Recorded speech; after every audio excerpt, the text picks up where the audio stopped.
In 1998, I went to Novosibirsk, Russia, to teach in a new theological seminary for 10 weeks. It was supposed to be temporary, but it didn't quite work out that way. That was in January, and we returned in March during Lent. I remember kind of sleeping through Lent that year because of the time change. I still don't remember much about it. I hope my Lenten sermons made some sense. Then in July, I received a phone call, could you come on a more permanent basis? Well, how long? 3 to 5 years. That was almost 14 years ago, and I'm still there. The prehistory of this whole thing, how did there get to be a Lutheran seminary in Novosibirsk, Russia? And this goes back to Soviet times already. The Siberian Evangelical Lutheran Church is not a start of the Missouri Synod. It's not a mission of the Missouri Synod. It had its own independent origins, where one young man back in the 1980s named Vsevolod Litkin was reading anti-Christian Soviet propaganda, which quoted many Bible passages, and he thought, this is what I want.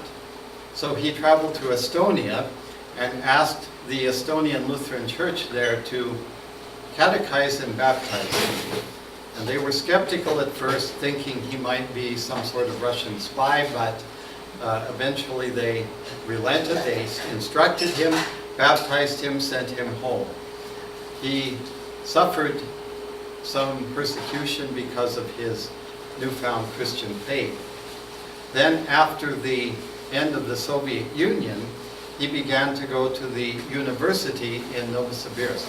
Novosibirsk is a large city, 1.5 million people, right smack in the middle of Siberia. It has normal buildings, normal facilities, and a large university. And he began to speak to university students, and he gathered a small Bible study group. And in the course of time, this has expanded to, last I counted, 16 parishes and preaching stations across Russia. Territorially, the Siberian Evangelical Lutheran Church extends from Moscow in the west, the European part of Russia, to the Far East. And it covers about 10 time zones. So you can imagine the amount of work for the pastors there who have to serve these places when there aren't enough pastors. So as the church grew, they decided they needed a theological seminary. They had come into contact with some people from the Missouri Synod, specifically from the Fort Wayne Seminary, and they said, they'd met many other kinds of Lutherans, and they said, this is what we want. This is who we are. So they asked Fort Wayne to help them with theological education. And that's kind of where I come into the picture. In 1997, Dr. Timothy Quill, a friend of mine and my pastor in St. Louis when I was doing graduate studies, he already knew me. He was head of the Russian project in Fort Wayne. He decided that I would be a good person to teach Hebrew and Old Testament courses there at the new seminary they were founding. So I was the second professor. Then the plan was just to bring in American professors for 10 weeks at a time. But they found out that very few people could come for 10 weeks. You graciously allowed me to leave my parish for 10 weeks, but many congregations are not that gracious. And so they decided they could use a resident professor. They asked the rector, the Russian rector, Alexei Streltsov, who would be a good professor? And he mentioned my name, and that's how I got to go there. It's been a great experience. I've been training Lutheran pastors, not all by myself, but I teach many courses. I torment them with biblical Greek and biblical Hebrew.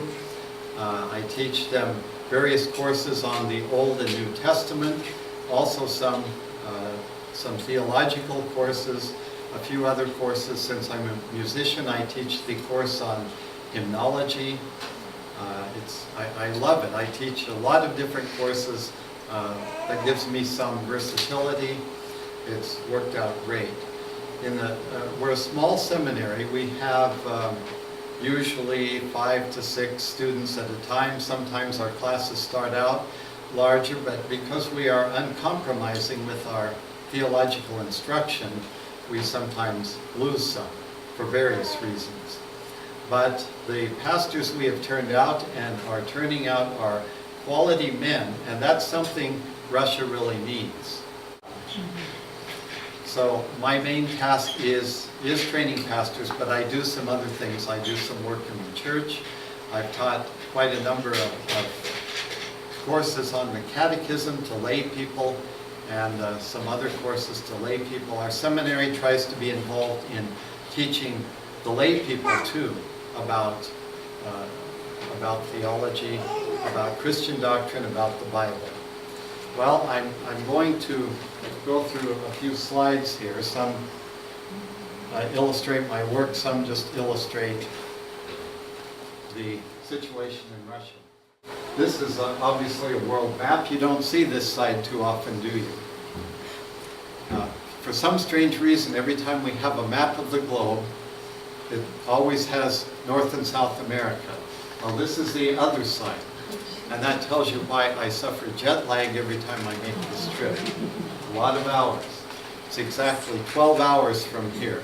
So literally halfway around the world, only a little further north. Here's the map of Russia. If you look kind of between Mongolia and Kazakhstan to the north, right there, that's the city of Novosibirsk. In the center of the city is a Russian Orthodox chapel, and it says, "This is the center of Russia." Well, that's not quite literally true, but it's almost true. This is Novosibirsk grew so large because it's a railroad town. That's where the railroad, the Trans-Siberian Railroad, went through, and a lot of railroads meet there. There's another city in the area kind of to the northeast, and that is a city called Tomsk. It's a much older city, and originally it was much larger, but the railroad didn't go through. So now it's much smaller. It reminded me somehow of Aberdeen in Colombia. I think once Colombia was the bigger place, but the railroad went through Aberdeen. So kind of the same principle there. Oh boy. That's what winter looks like. This is how we used to have to trudge to our old seminary. It was quite a walk. Sometimes you couldn't get a car through. Sometimes the snow was a lot deeper than that. So if I had done this when my children were small, I could tell them stories about how we used to have to walk through deep snow all these miles. It's very pretty though. There's the same forest scene in the summer. This is in the middle of the city. In the place where our seminary is, it's where the university is located. It's kind of a suburb of Novosibirsk. They left a lot of forested area. They tried to make it a nice place for the scientists. This is a huge scientific center, and especially was so during the Cold War. It was a place of nuclear research. That's where they were trying to best us in the arms race.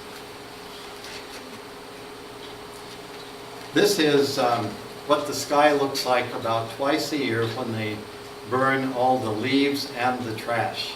And it's pretty awful, pretty smoggy. They're starting to change that, but it's pretty rough sometimes. This is winter, about 3 o'clock in the afternoon. It's dark very early, and it gets light very late. There maybe the shortest day of the year might have 5 daylight hours, and the rest is dark.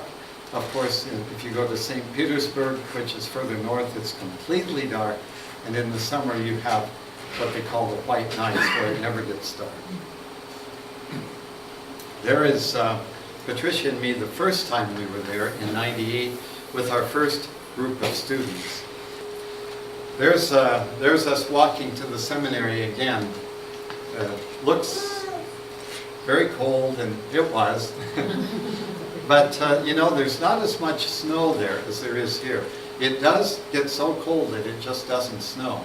So the snow accumulates, but we don't have feet and feet of snow. It just, it can get pretty deep by the end of the winter, but, and there's not the wind. This is the meeting place of the church when we arrived there. It was literally an underground church. No, in a basement, an old basement with rotting wood floors. You really had to be careful where you stepped. There's the chapel in our first seminary building, which was kind of out in the middle of nowhere. It was a summer house of someone who couldn't finish it because they didn't have the funds to finish it, like in the gospel, you know, where the man began to build and didn't have the resources to finish his tower. Well, it was like this. We bought it for our seminary. It turned out to be really problematic because of bad services, but we did have a nice chapel there. This is just a typical Russian apartment building. They all look the same. There is a famous movie that Russians love that begins with a cartoon about how the designers of buildings put all these frills on them. They go through bureaucracy, everything gets knocked off. They all look the same. They export them all over the Soviet Union. And this is a prelude to the story where a man who had too much champagne ends up on a plane, flies to St. Petersburg from Moscow, asks for his address. He doesn't know where he is. And they take him to the same address in St. Petersburg, and his key fits the lock. He can't tell the difference. That's the idea. This is our new seminary in church from about 2002, if I remember correctly. It's an old bank building. Well, not that old, but it was a bank building of a bank that went belly up during the financial crisis of 1998. So they had to sell their building. It works reasonably well as a church, which is on the first floor, and our seminary is on the second floor. And who's the pastor there?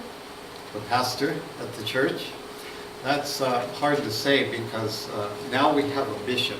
The young man who went to Estonia is now the bishop of the church, Vsevolod Litkin. There are actually 3 pastors, not because they need 3 pastors, but because they are seminary professors. There's the altar of the church. It kind of looks like the catacombs, you know, in a bank you have lots of marbles, so we have that effect there. This is a different church. I mentioned the city of Tomsk before. This is one of the most interesting stories because before the Russian Revolution there was a large Lutheran presence in Tomsk. There was a large German community. They had a Lutheran church and school. When the Soviets took over, they confiscated the church property, eventually built an amusement park on it, and on the site of the church is a ride, some kind of ride called the Devil's Wheel. But our Lutherans there did some good work. They started a homeless shelter, something the city was not able to do at the time. The city was so grateful that they said, we're going to restore the church property. We can't give you back your original church, but we'll build you another church. And they gave our Lutheran church a prime location right downtown. It's a great location. And they built for them this log church. Here you can see it's under construction. And here's the finished product. This was the day that the church was dedicated. And I don't know how well you can see that lady leaning on the altar, but if you're really savvy with world news, you might recognize her. This is the Chancellor of Germany, Angela Merkel. you ask, what was she doing there? Well, she came just to be at the dedication. No. There was a summit between Russia and Germany being held in the city of Tomsk at the same time. So she did stop in. Now that guy with the gray hair and glasses and bald spot, you may think is me, but it's not. I took the picture, so I didn't get that close to her. But pretty close. That is me. That really is me at the same thing. And here they have a nice electric organ that was donated to them by some people in Germany. They were going to give a pipe organ, but they thought, Siberia, pipes, maybe not the best combination, so they made it an electric organ. I'm playing on that. Besides teaching at the seminary, some summers we have done summer seminars. And these are really great evangelistic tools where we gather together groups of people. The church people invite their friends, usually to some kind of retreats or recreation area. And so we have new Christians, experienced Christians, and inquirers all coming to hear teachers teach on the Bible and other aspects of Christian doctrine. This is one of my students, one of my graduates, one of the men I'm really quite proud of when he was ordained pastor, and that's his family. Let's see. Well, woods. Birch trees, that's the big thing there. And here's our group of, the first group of students again. This is our second class of students with their diplomas when they graduate. Rector and the guy with the red thing, this is Dr. William Weinrich from Concordia Theological Seminary in Fort Wayne. That's another group of students, a few of them. Pastor Cook will notice that in the right there is a chart of Hebrew verbs. You forgot that already? Guess I need to spend some time. I'm sure you haven't. He's always throwing Hebrew at us. Good. Throw more. These men, these are already pastors in the church, but besides courses for seminarians and for lay people, we sometimes have our ordained clergy back for new training, new courses. And that's more of these. I don't even remember what that was. Just scenes of all that. Besides teaching, I do have some duties in the church. Sometimes preach, besides teaching Bible classes and so on. This was probably our largest class of students. Not that many of them graduated, but we did start off with quite a number. This is one of the lay training seminars. These are not candidates for being pastors. Here I was teaching a high school Bible class. They wanted a study on the end times, so they asked me to do it. And this is, this last year I taught another course on the catechism. We met in the sanctuary. That's just some of the students who were there.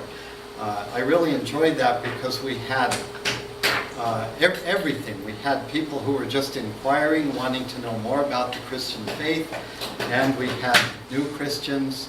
We had people who wanted to review their catechism. Do you do the sermons in Russian? Yes. Yeah, I haven't preached in English for years. That's, well, it takes a little more preparation. Well, yeah, I mean, in Russia, the first couple of years I used a translator, but after that, no. This is Christmas Eve. The Christmas Eve services are very much like yours, except at the end of the service, they spend about a half an hour greeting one another and trading candles. And that's what's happening here. In the dark, of course. This is another of our graduates. He's really very intelligent. That isn't the most intelligent look on his face. This is a short seminar that I did this last spring in another city.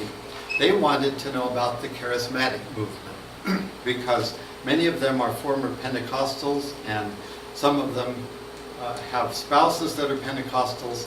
In this city, it's called Novokuznetsk. The Pentecostals are the largest religious force.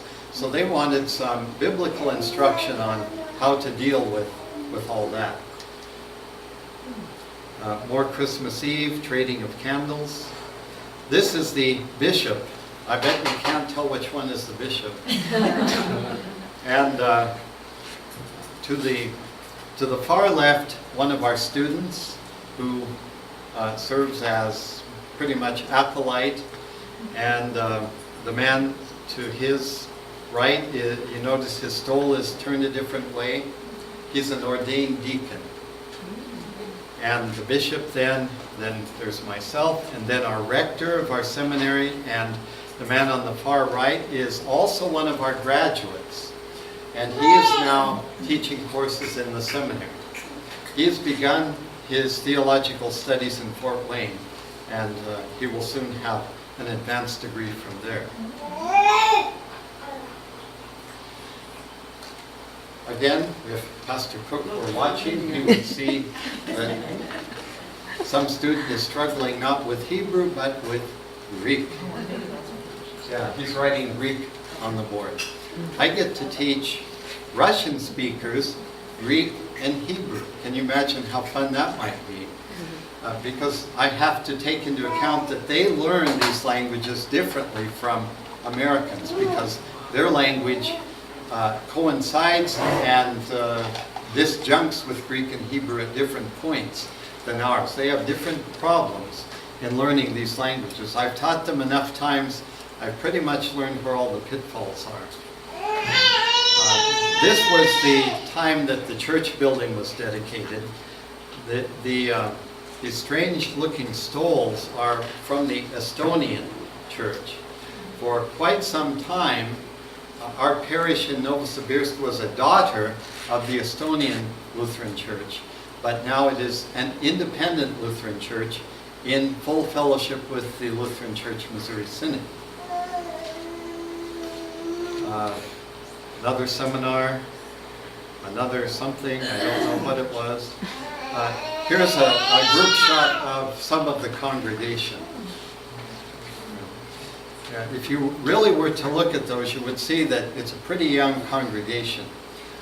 We still have a fresh supply of university students, and then there are the ones who were university students 15 years ago. Now they have young families, lots of children. Children are a huge problem there. They make lots of noise. Thank God. How many members are there in the church? I am not sure, but I usually count the communicants, and there are usually about 70 communicants. Wow, it's grown a lot. This is another one of our parishes.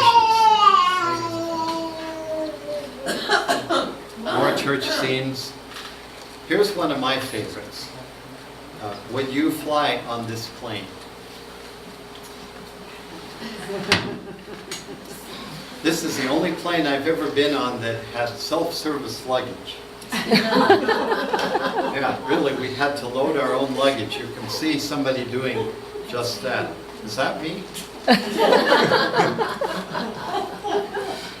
This was, if you know where Lake Baikal is, it's kind of to the east. It's the largest freshwater lake in the world in terms of volume of water. It contains 20% of the world's fresh water. It has this fabulous ecological system where there are these little microbes that keep it clean and pure. It's the cleanest water you've ever seen. But the planes out that direction are something else. Now, some of you might recall that I had this thing about flying. Back in 1984, I had a really bad experience with a plane, and I said, I'm never flying again. And when they first asked me to go to Russia, I said, no.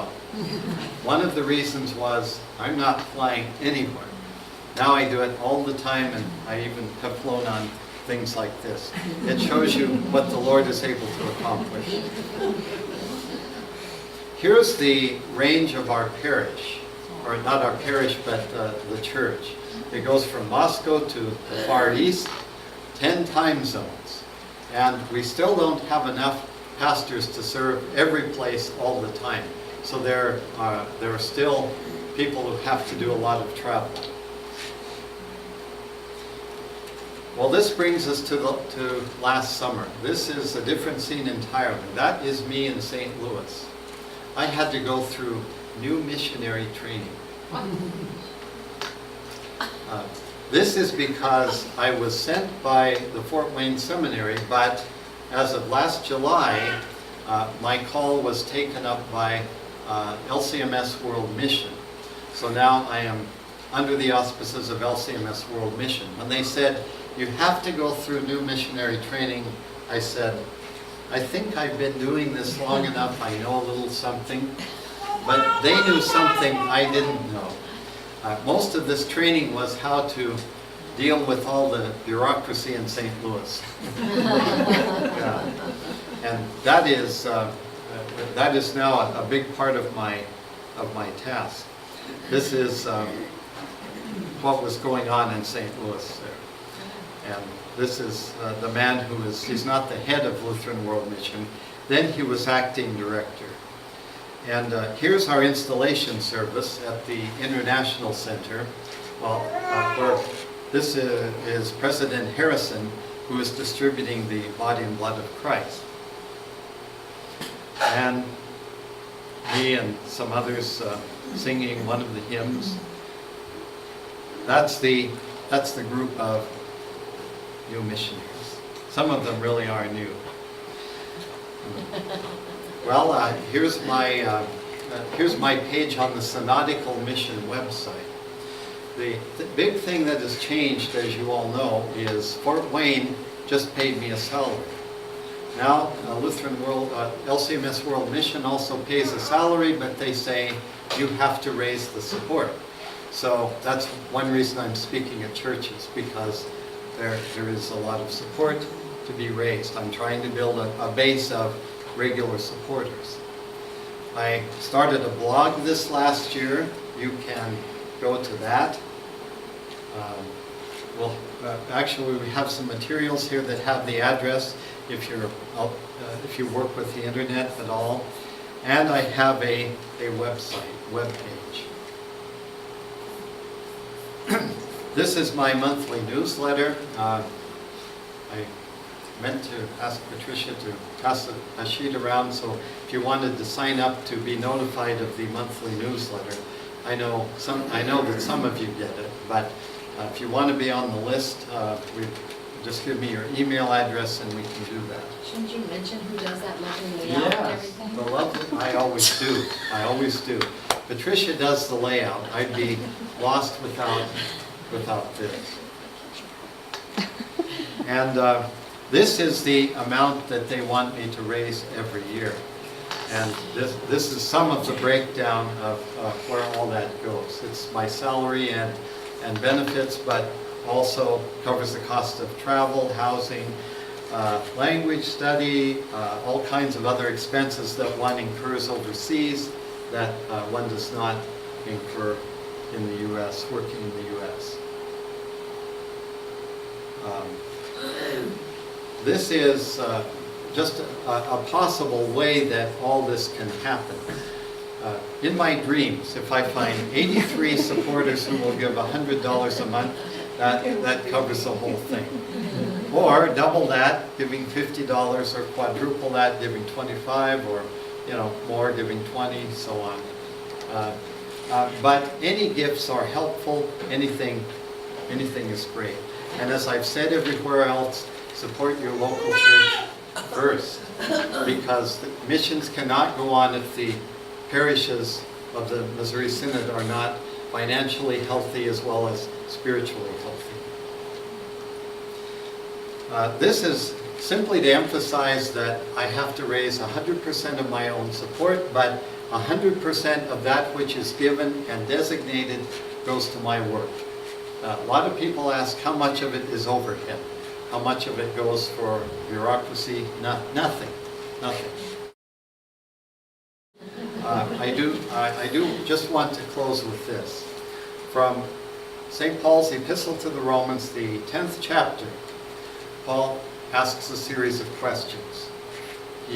First he says, "For everyone who calls on the name of the Lord will be saved." He's quoting Joel chapter 2. But then he asks, how can they call upon him in whom they have not believed? I'd just like to point out that calling on the name of the Lord is not the moment of faith. We all call on the name of the Lord, but not until we believe. So faith comes first. Unlike the people who tell us the point of faith is the point that you invite Jesus into your heart or pray the sinner's prayer or whatever.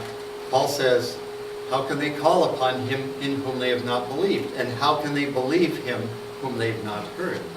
And how can they hear without a preacher? And how can they preach unless they are sent? I am honored and humbled to be involved in this activity of training men whom the Lord sends through the church to preach the gospel not only in Russia, but in Kazakhstan, in Kyrgyzstan, in Georgia, and other places in the former Soviet Union. Some of these are even Islamic republics. We have people from our seminary who finished our seminary working in Islamic territory. That's really something. They come from there, they know the culture, they know how to speak to these people. Paul also says in 1 Corinthians that it pleased God through the foolishness of preaching to save those who believe. That means you, but it also means those who have not yet heard, because we are saved through our ears as well as through the water of baptism. But we hear the gospel through our ears. The Holy Spirit works faith in us through the gospel. The Lord uses all kinds of means, but this is his chief means. Sometimes I just have to pinch myself to believe I'm actually working in Russia. When I was growing up, when many of you were growing up, all we heard was Cold War. They repress religion, they don't allow Bibles, and all of that is true. But things changed. The Lord opened a door. We have a window of opportunity. We don't know how long it will last, and so we want to make the most of it while we can. This involves a fair amount of personal sacrifice on my part, on Patricia's part, but I do this because I really believe in the cause. Thank you very much for your attention.